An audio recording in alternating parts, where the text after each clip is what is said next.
Good morning, everybody. Hope you're enjoying your 3-day weekend, and you enjoyed Memorial Day here. I'm gonna give everybody like 30 seconds here to cycle in. We've got a lot to cover, a lot of updates. Very exciting year we had for AutoCAD updates.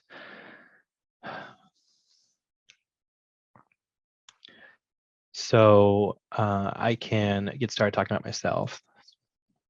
I'm a civil technical specialist here at ATG. I've been working in industry since 2015 here in Jacksonville, Florida.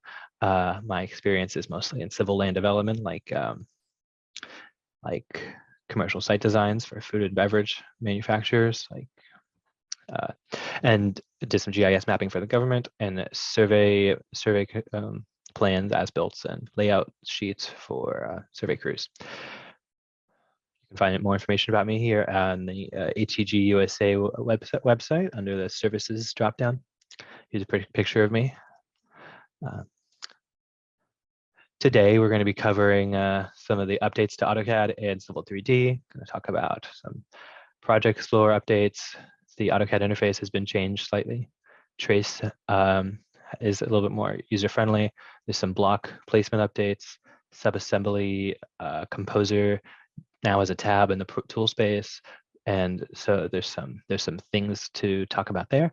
Quarter transitions. This area of Civil 3D is a lot more user-friendly, and I think this is a major improvement. Label optimization. Your labels can run a little bit faster with a new setting in the status bar. Grading optimization. There's a button now on the Home tab and built into Civil 3D to optimize your grading. To run the grading optimization tool. And the Arcgis Connector is a little more user-friendly, allowing you to bring in lines and points into AutoCAD directly from that, whereas before you'd have to use the map import tool. And the pressure pipes also function a little bit smoother now. There's more options on the grips to connect things and bend things and make them work a little bit smoother. So I'm gonna move on to the next area here. I'm gonna close out of there. And we're gonna talk about the AutoCAD interface. So here on our Start tab, this should look familiar to you. We have these two different options for how to look at our recent documents. These documents files here are stored a little bit or a little bit smaller than they used to be. So you'll be able to look at more at the same time. Not too much has changed for the Start tab, though. We'll go into the first drawing here. And so we're going to be talking about the Project Explorer. So if you've never used Project Explorer, it's a tool built into Civil 3D that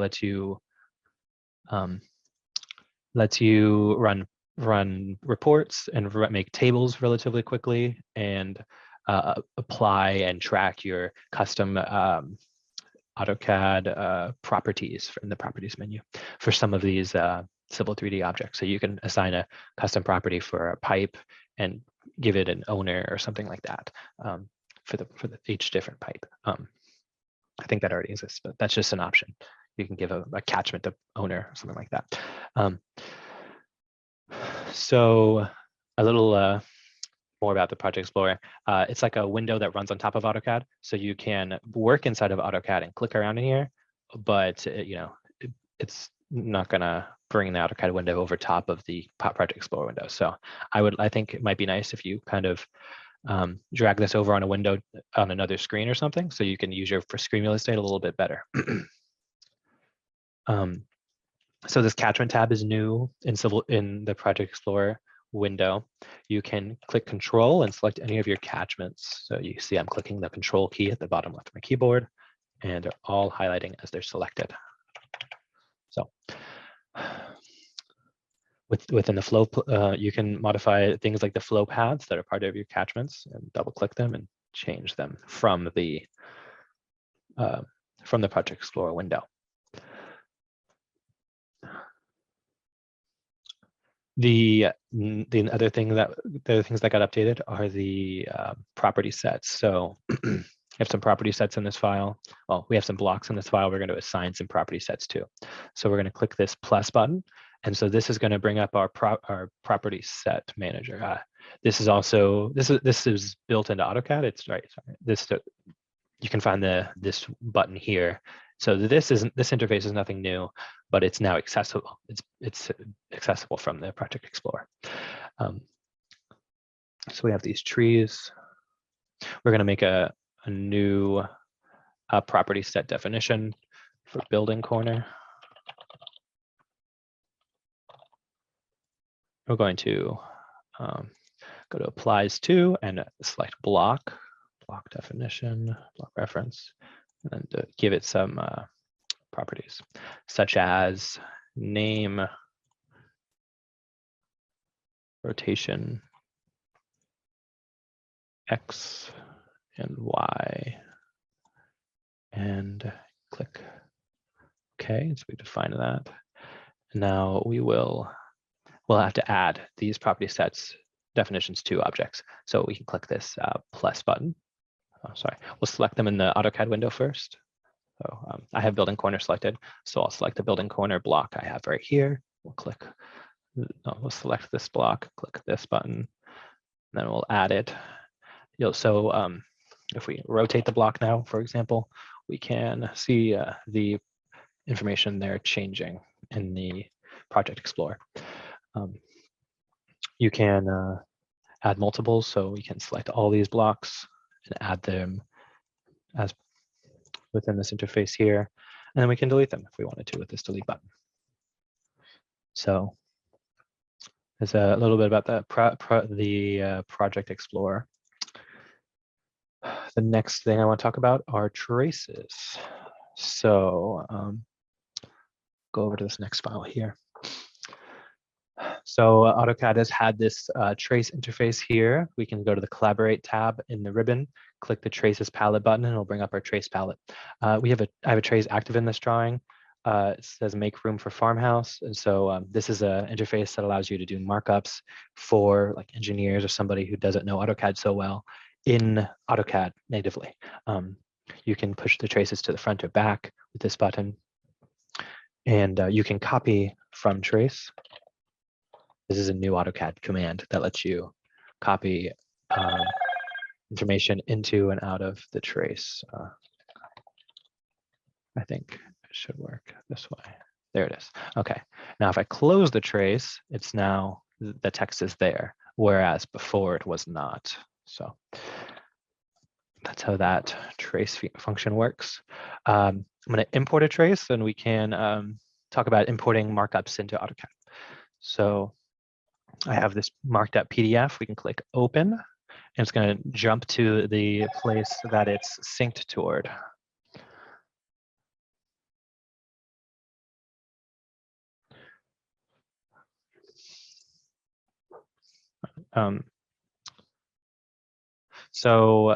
We have some text here that we can use. We're going to click this button here to trigger our new. Here it is. Okay, so it takes a second for the machine learning to run through all of our comments, and when it does, we'll get this little lightning bolt here. What that means is it's going to help us use the Markup Assist tool and change some of our respond to these markups more easily. So we can click replace and click Apple. Okay, we're going to switch to trace back. Oh, trace. Replace.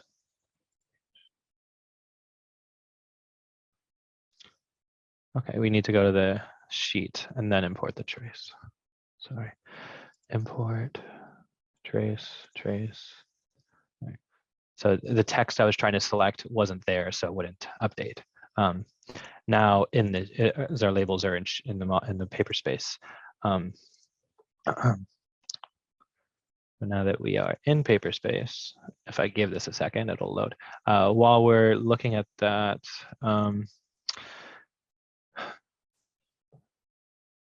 here we go. I'll just give it a second. We can replace and target this apple, and then it'll update to peach. That's what the strike through markup does when you import it into AutoCAD. It lets you do that. You can select these markups and So this is like a Bluebeam markup that had a comment on it that said scale a proposed orchard accordingly. And so we can actually take that scale of proposed orchard information and if you select the comment itself, you can take the comment, edit it within AutoCAD, and then insert as a M leader.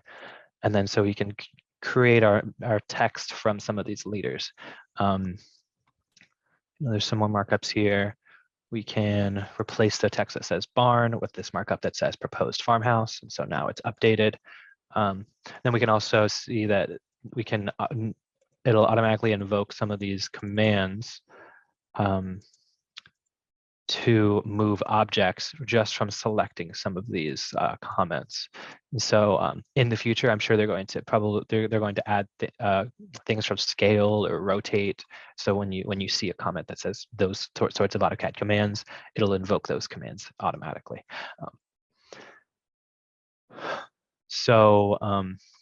We can mark all these comments as done as we do them with that button there at the top. And so that will confirm those changes are complete. We didn't do them, but just say we did. We can close out of the trace and move that. And then we can enter back into the trace by clicking this button. There's some new interface features for controlling the transparency of these objects as well. So if you're having trouble seeing something, maybe it was already transparent in AutoCAD, you need to make it transparent again. Well, you need to make it less transparent with these sliders. So that's a nice use case for those sliders there. There's some block update tools. So within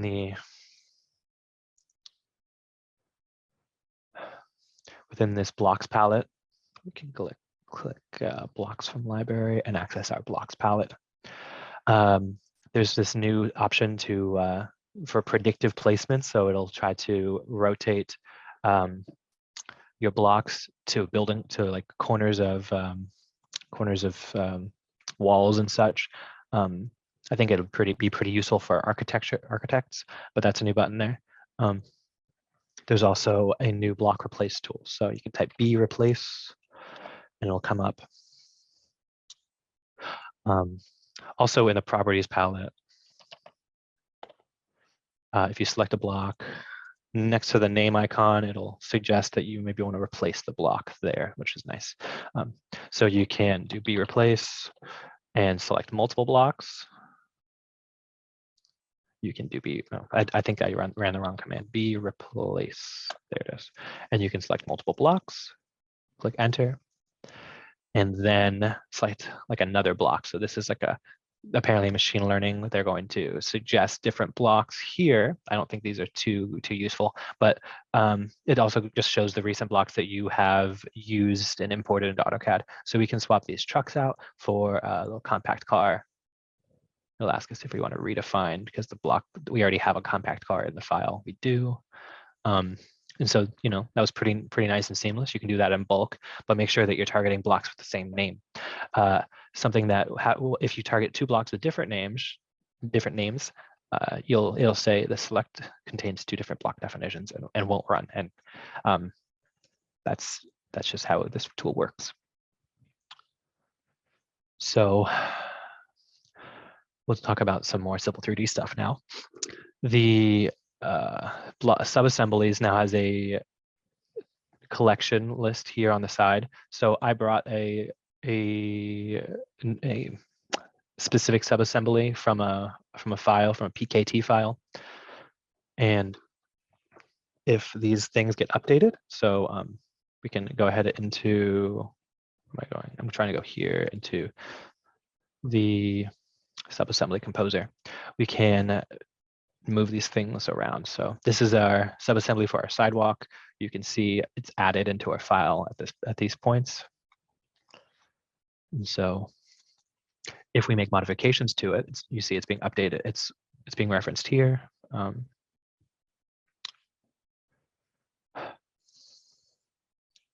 We can make some modifications to it. Let's see.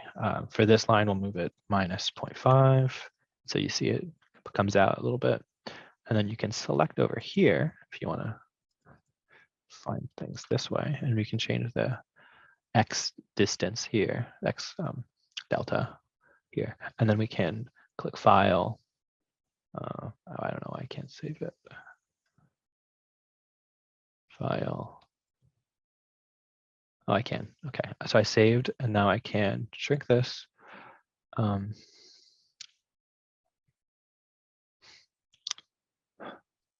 And if we click refresh, it'll say that our subassemblies are out of date. It'll prompt us to update them. And we can click OK. And then we have to rerun our, we'll have to rebuild our corridor. And at this point, we can see that our subassembly has been updated in our corridor, in our cross-section view.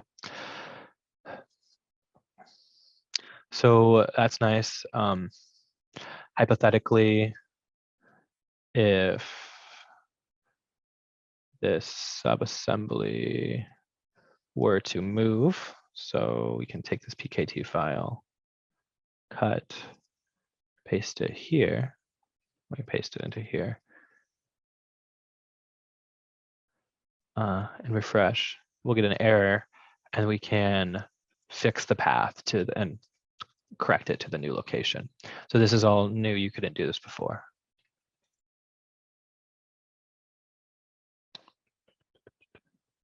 Where did I put it? I think here. I don't remember. I'll find it. There it is. All right, that's where I put it. Click open and apply. And so now our path is correct. So that's new. Now we get a little corridor transitions. We get some corridor transition updates, some big ones. So these are very useful, I think. We can access our corridor transitions window with this button here. First, I'm going to click the section editor. And so if you didn't know how to get your screen to look like it did, like in the last file I had open, this is how I did it. I clicked the corridor section editor. And so this automatically splits my view here.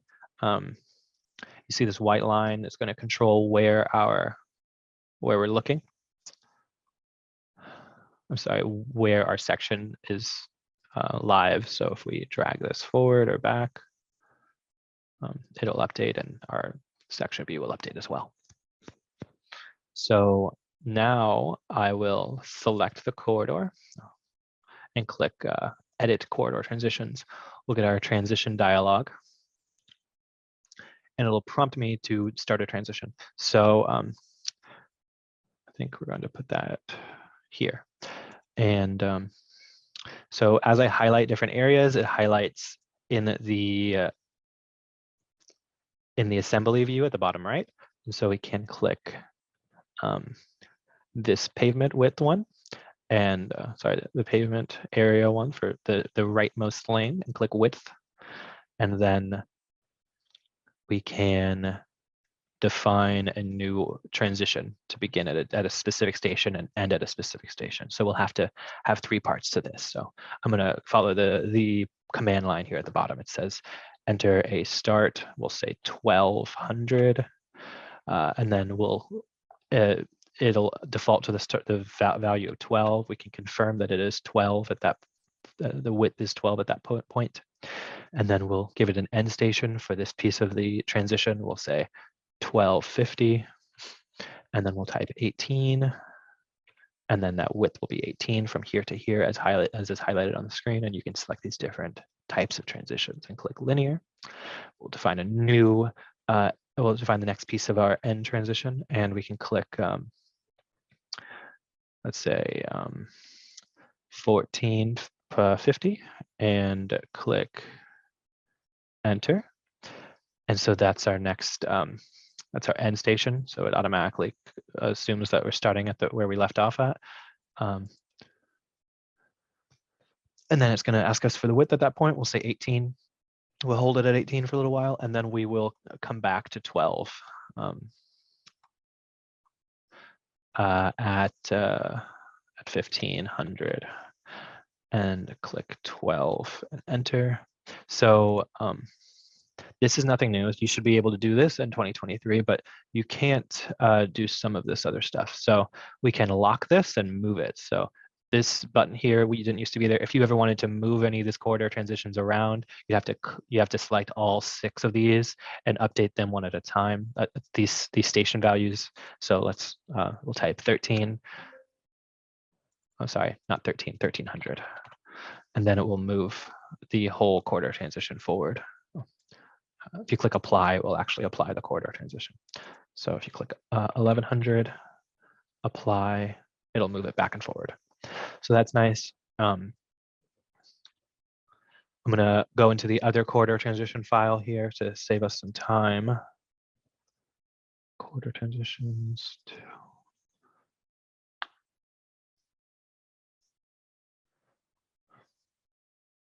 So that way you don't have to watch me make a second corridor transition. So we have these conflicting corridor transitions. This one begins at 1202 and ends at 1815. And this one exists within that area between 1202 and 1850. It starts at 14 and ends at 16. So there's a conflict. You can use these arrows now, which didn't used to be here, to define a priority list so that the corridor transition, which happens last in the list, takes priority. So that's why we have this bump here that looks like that. And so we can move these back and forth, click apply, and watch this area here as I click apply. See, it shifts. So the priority of our of the way that the transitions are processed is updated. So that's how we can go to the next area here for grading optimization. The grading optimization tool stored on the Analyze tab, and we'll click the grading optimization button. It'll open our grading optimization window, and we can select the cut fill results and select these optimization options. And so this is going to be a specific type of optimization, and we can give it some weights for the things we care about. So if we care an awful lot about balancing our surface, we can drag this to 100. But if we don't care about balancing our surface so much, we can drag that lower. If we want to minimize the amount of dirt moving across our site, we can drag that to 100 or back. This isn't so much new, but the cut and fill constraints here are totally new. So if you don't care about, if you want to focus on cutting only or filling only, you can run optimizations for, you can optimize your surface for cutting only or filling only, or neither. So you can click cut only, and then we can close that. Oh, okay. If I start the optimization tool, we'll start. We could take a look at how the volumes are being calculated. So it's cutting the maximum amount of dirt. And this is going to process for a minute here. And it says update drawing. We can update our drawing.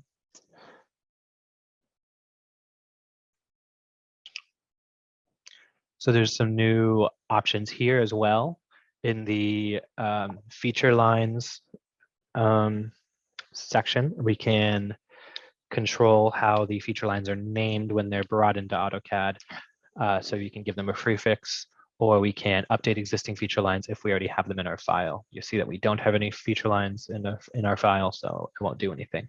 All this is done through creating like building sites. So that's how that works. If we click finish, it'll bring these feature lines into our file, and it'll add our new surface. So we can define the new surface name as well within that dialog. Also, within the grading optimization tool, there's a really nice tutorial when you first get in there that explains what all is going on in here. Also, you might enjoy that there's yet another way for AutoCAD to pan in this program. If you left click, you're going to rotate, right click is pan, and middle mouse button is zoom. But but what I'm doing is I'm clicking the middle mouse button in and I'm dragging left and right now. So you might find some humor in the various ways that AutoCAD decides that you may want to zoom in different programs that they've designed. Not AutoCAD, Autodesk. AutoCAD doesn't make everything. So here we are in the Arcgis connector file now, so we can talk about this update. If we go to the Insert tab, we can find our ArcGIS connector button. Before you use this tool, you want to make sure that you set your coordinate system to the correct coordinate system that matches your ArcGIS data. So we can do that. Click this button and access our ArcGIS connector. I was already here doing this, but the workflow would be something like you would select the shapefile you want to target, and we can select that. So specifically what's been updated here is that you can now bring in AutoCAD points and AutoCAD lines into Civil 3D. Whereas before, you'd have to either go into the Map 3D program and go through this function, or you'd have to use the Map Import tool and bring in shapefiles that way. So we're going to go ahead and proceed. We're going to add both of these different objects to our file here. So we have structures that are going to come in as points and pipes that are going to come in as polylines. Of course, the eyeballs here will turn on our objects so we can view them in our window. Click Add to my design.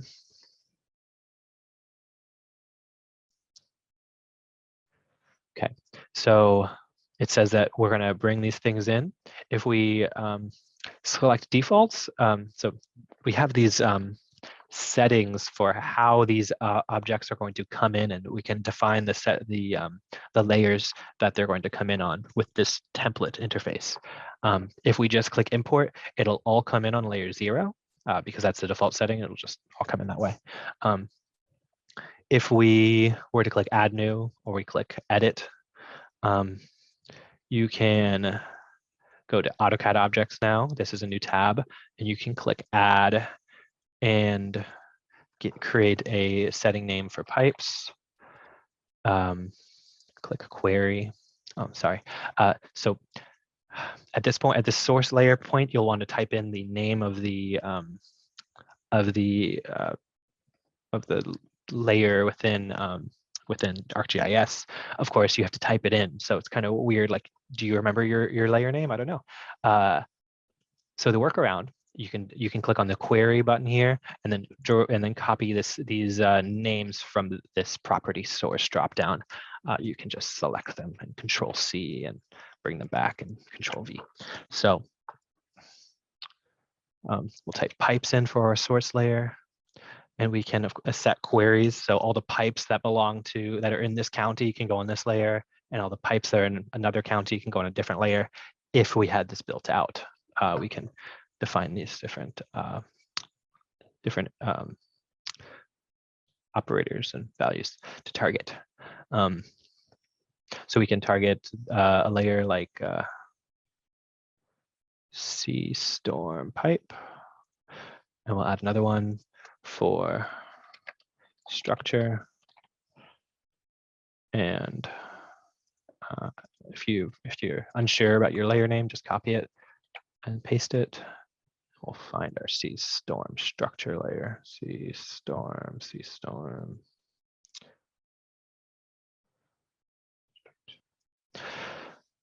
Okay, there's a priority now. So if one of these layers come in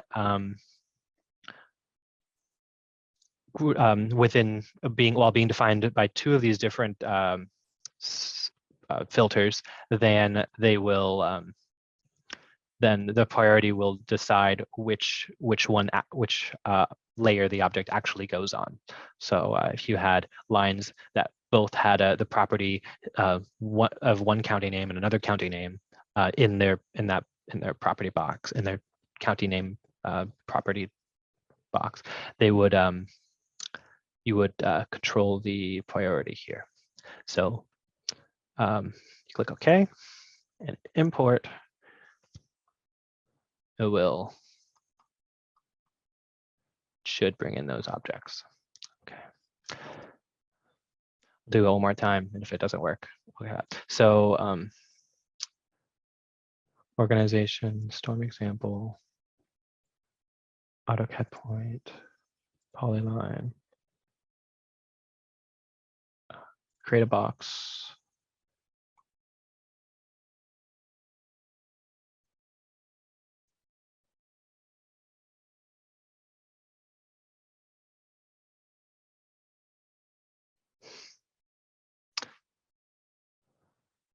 Polyline, point. If it doesn't work, I'll just move on, but I don't want to. So this is the same stuff I just built. Click OK, import. Okay, I'm just going to move on, but basically you'd be able to select these AutoCAD objects, and then you could see that they were put on the layer that you defined within the template settings, setting controls. So let's see. Pressure pipes. Okay, we can talk about pressure pipes now. So this tool has also been updated quite a bit. We can change our controls here. Let's see, realistic. No, wrong. Wireframe. There it is. Okay. So now you can see that what I have here is a pressure pipe. If we go to the properties palette, we can see that's an alignment. But if you select it again, you'll get the pressure pipe. We can close our traces. And it's connected to our structure. So you can select the pipe and disconnect from structure, click the structure, and you can do that in reverse. You can select your pipe, right click, connect to structure. Well, right now, I'll point out that it's not connected.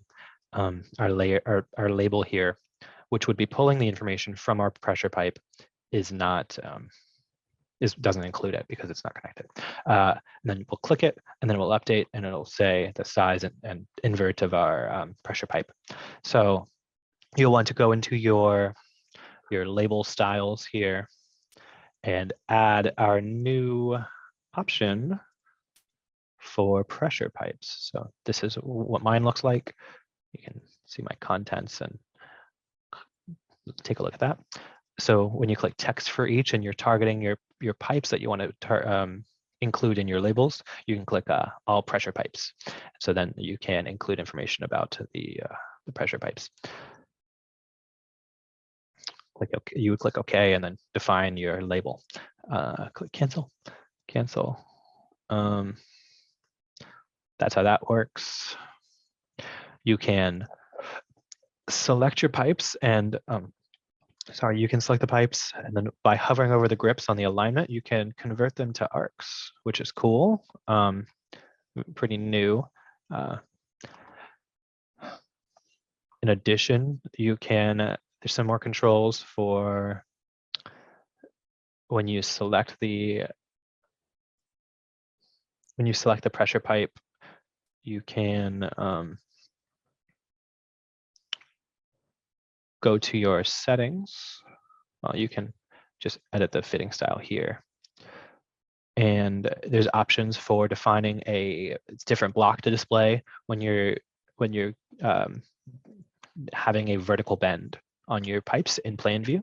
That way it's easier to tell the difference, and you can call them out as such, and they'll look different. So that's nice. Usually you'd have, if you're doing this with AutoCAD blocks, you'd have a different block anyway. So you would just target that block here, which is nice.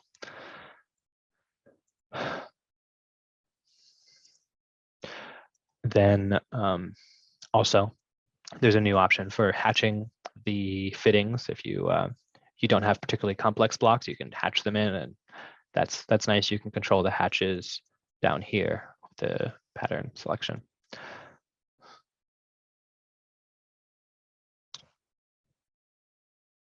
So I'm looking through my list here.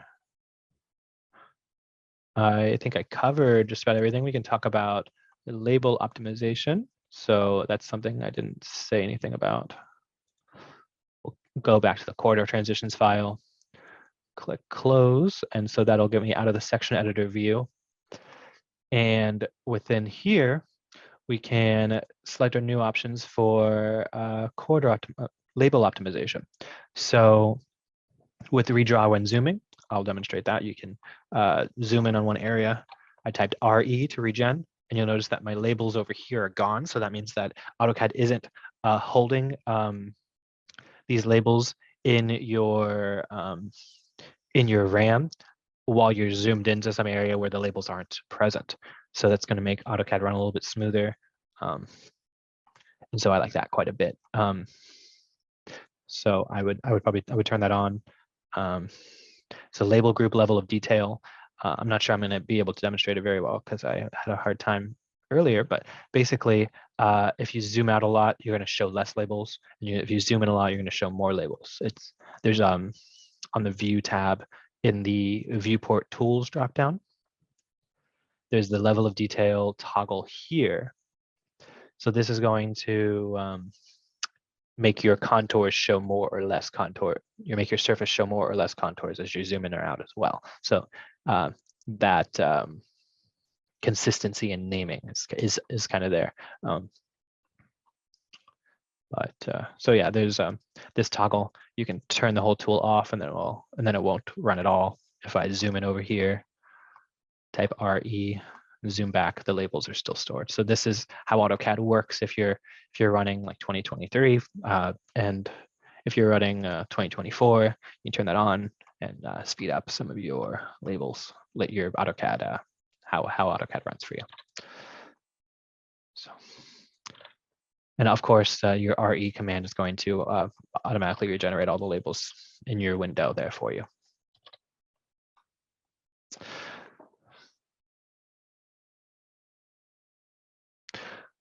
I think I can talk about zooming to different areas of your corridor transition. I'm kind of jumping around a little bit. Another thing I forgot about one thing. You can zoom to a corridor transition area, which is a nice improvement. All right. So we will.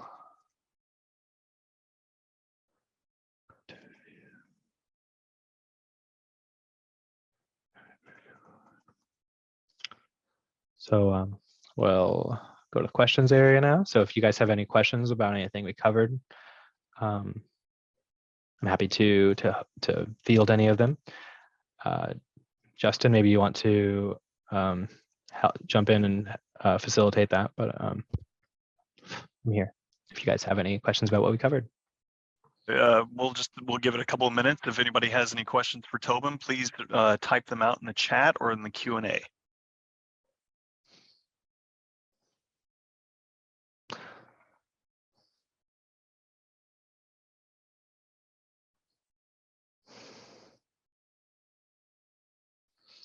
So we have one question. Victor Travis says, good job. Thank you very much. I appreciate that very much, Victor.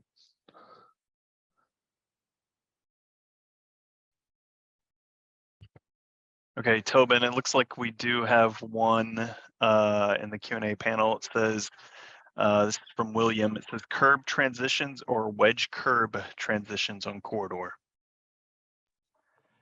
Hey, William. Okay, would you mind giving some more details on your question? I think, is it like a personal preference type of question, or are you like, I'm kind of confused what exactly you're asking about. He followed up driveway cub cust. I don't know what that means. Yeah, curb cuts, maybe curb cuts. For driveway curb cuts, I think he's asking, do you use wedge curbs or curb transitions? I think curb transitions is going to be a better workflow for you. Using the curb transitions interface. I'm not sure what a I think maybe I can follow up with you after the webinar and give you some more insight. I'm kind of confused about what exactly you're asking about, but for driveways, I would you go through the curb transition interface. We also have a question from Robert. You said you missed the first 35 minutes. Yeah, so we're going to go ahead. This is going to be posted on YouTube, so you can find it on the ATG YouTube channel. Robert, maybe Justin can send you a link to that, the YouTube channel.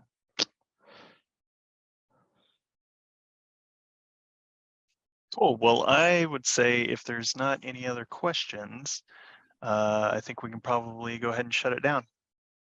Excellent. Well, thanks for your time, everybody. It's great doing this presentation. It was a lot of fun for me. I hope you guys got a lot from it. So have a good day, everybody. Hey there, thanks for tuning in. If you like this video, make sure to subscribe and check out some of the other content on our channel.